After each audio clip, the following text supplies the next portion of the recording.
here are some Easter eggs that I noticed. All right, lay them on me. You tell me kind of if you notice any more. I mean, we're like 6 months from Easter, but don't let that stop us. Yeah. So Jawas in themselves are an Easter egg. Oh, teeny! Yeah, and they literally said it. I have it in parentheses in my notes. Like you literally hear him say it, which is kind of cool. That's like the Jawa sound. Yeah, I thought it was fitting that the Mandalorian disintegrated a lot of things because it kind of calls back to Vader telling Boba not to. No disintegration. Yeah. So the Mando doesn't have Vader around to tell him what to do, and he's like, "Fuck it, gonna disintegrate you." You're stealing my shit. Pew! Yeah. So the wrist-mounted flamethrower is it evokes an image of both Boba and Jango. Guess Mandalorians just like their flamethrowers. Yeah. Sweet Baby Yoda lifting the Mudhorn was a clear callback to Attack of the Clones when he's doing the column thing, and then when he pulls the X-wing out of the swamp, down to like the look on his face, all scrunched up. but his head is like oriented a certain way where he's not quite looking up; he's like looking down. It must be on purpose the way that they shot that. I expect so. Yeah. Yeah. Trandoshans, of course, are a pretty big Easter egg. We know them. We don't know them very well in the movies. There's one Trandoshan. Bosk, the bounty hunter. He appears in one scene in the film. It's like 3 seconds, and he does like a little tongue flick at an Imperial, and he's like, "That's harassment, possibly. Please don't do that." The Mudhorn to me looked a little bit. I remember we did a breakdown video on one of the Mandalorian trailers that I was a while ago. I jokingly call him a Mos Nasserus, but I think we both said that he looked a whole bunch like a Reek from Attack of the Clones. He's one of the beasts in the arena that... Oh, yeah. Yeah. Yeah, I guess so. He's got one horn. The Reek has like 2 horns, but, it was kind of like that. In fact, that entire fight was very reminiscent of Jango Fett versus the Reek from Attack of the Clones, right before Mace Windu, like, cuts his head off. Like, seemingly on accident. Was it, though? Was it really? Well, in the book, it was. Oh, okay. Because he had... in the novelization, it's like cute little nerd moment here. He thought his head was going to be he was still trying to cut his head off. he's like, okay, head's right there, and he does his like Jedi move. And between him turning, Jango's like, I need to use my fucking jetpack, and he tries to trigger it, but because he had just gotten trampled, it kind of shorts out, but it moves him a little bit. And so Mace Windu comes out of that turn like, wait. Oh, he's over there. Oh, well, okay.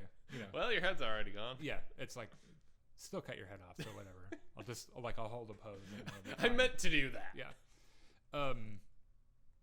Oh yeah. The other thing that I noticed was that during this conversation, when they're writing back from the Sandcrawler, that it's pretty clear what the common person's understanding of the Force is, which is they don't understand it at all. In fact, those 2 guys don't even know to call it that. Because he clearly tried to explain to him what had happened, and his first reaction was like, "The fuck? What are you even talking about? That's not possible." And that's granted, even at the height of the Clone Wars, people's ideas of what the Jedi could do were pretty limited. Like these wizards with laser swords, and they didn't know exactly. They didn't know what exactly they could do. Some of them had psychic powers or something. I think it's because the Jedi didn't like to brag so much about their what they could do and stuff. Or they just wanted to keep it all secret. Yeah, maybe. So I thought that was a pretty interesting thing because this will go on to make sense in Force Awakens when Finn and Rey are having trouble believing that Luke Skywalker will use the Force. That's not how the Force works. Yeah, and just a day before that in the story, Han's like, "Oh yeah, my buddy Luke," and they're like, "He's real?"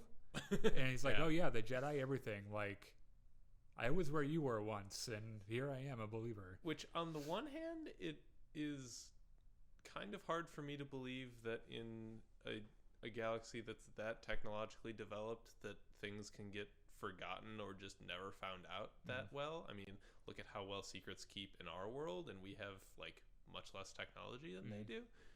But on the other, I can kind of get it because the galaxy is a really big place and there are very few Jedi, and most people will never meet a Jedi, so they'll never even have the opportunity to observe the Force in action, let alone think about how it works. Yeah, also consider that at the height of their power, the Jedi were 10,000 strong. And that might sound a lot at first, but they were operating in a free galaxy of trillions of beings. Yeah. So there are 10,000 out of trillions. There's maybe one Jedi for every inhabited world. Probably not. Probably not. Probably one Jedi for every 1,000, possibly 10,000 inhabited worlds, depending on how big they are. Because there are so many planets. Yeah. I mean, they're like, the list is so long. I think that trillions isn't even maybe accurate, because there are trillions of people that live on Coruscant alone. Really? So, yeah. So, it's kind of hard to grasp the size of the population. Yeah. Right? All right. So let's get into questions and theories. Yeah. So, I was writing this a little bit earlier today, and this was under the heading of theories, but I kind of realized that more importantly than theories right now, I had questions that needed to be answered. So lay them on me. Yeah. So one is, it's the burning question that everyone's talking about, which is, what is Sweet Baby Yoda? Is he a clone? Mm-hmm. Is he another member of the species? Is he a clone of Yoda? Is he a clone of someone we don't know just for that genetic material? Was he naturally born? Are all of these beings in this race Force sensitive? Are they all able to access the Force seemingly in their infancy? Mm-hmm. So the thing that sticks out to me about Baby Yoda is that he has this very wispy white hair on the top of his head. The only other member of Ifrit's species we know of, Yaddle, I believe canonically has brown hair. So that suggests to me that I don't think that white hair was chosen on accident. I don't think it was either, and I don't think it's the only thing, because I swear to God, Chris, I was watching a part of this. I watched it twice. I watched it when John got home. There is a shot that they have of him when he's sleeping, and his lip is curled in a certain way that looks exactly like a way that is seen in a shot from Revenge of the Sith with Yoda. Mm-hmm. Just like his facial expression. It's also an interesting choice to give the baby white hair, because you could conceivably argue that Yoda's hair was white because he was old as fuck. Yeah. But seeing it on this baby raises more questions, like maybe that was just Yoda's natural hair color, which means that that's something his species can have, or maybe it is a clone of Yoda. Maybe gray hair doesn't mean... Maybe it doesn't mean that you're old in that species. Maybe not. Maybe it's just an alternative hair color, like blonde and brown hair, or black hair. There's so many unanswered questions there, and I assume that that's what a lion's share of the storytelling for this season is going to do, is try to answer this. Now, here's the other crazy thing that links into this that I was reading about today, and I don't know if you've heard about this, but in the first episode of Mandalorian, you remember Dr. Pershing walks in and everyone starts almost killing each other. Yeah. He is wearing a patch on his arm that is the same patch that the clones wore in Attack of the Clones on Kamino.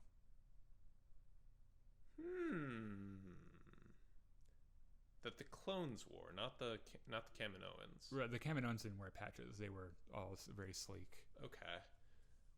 Oh, that is definitely implying some sort of connection, but I can't even begin to guess what sort of connection. Maybe he worked for the Kaminoans.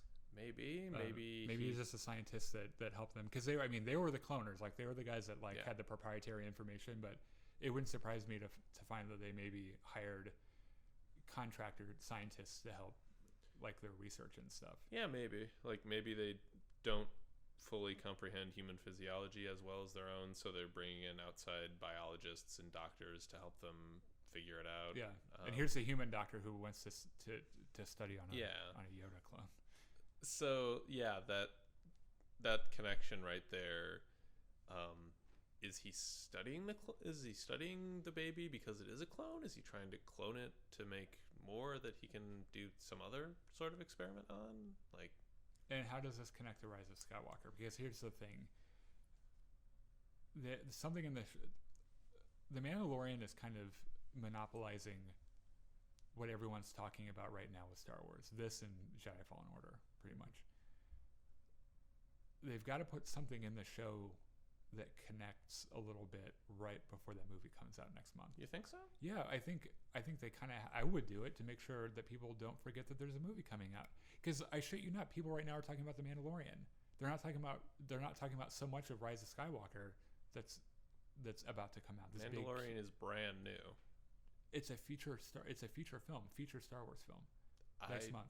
I don't think there will be any shortage of hype for Rise of Skywalker.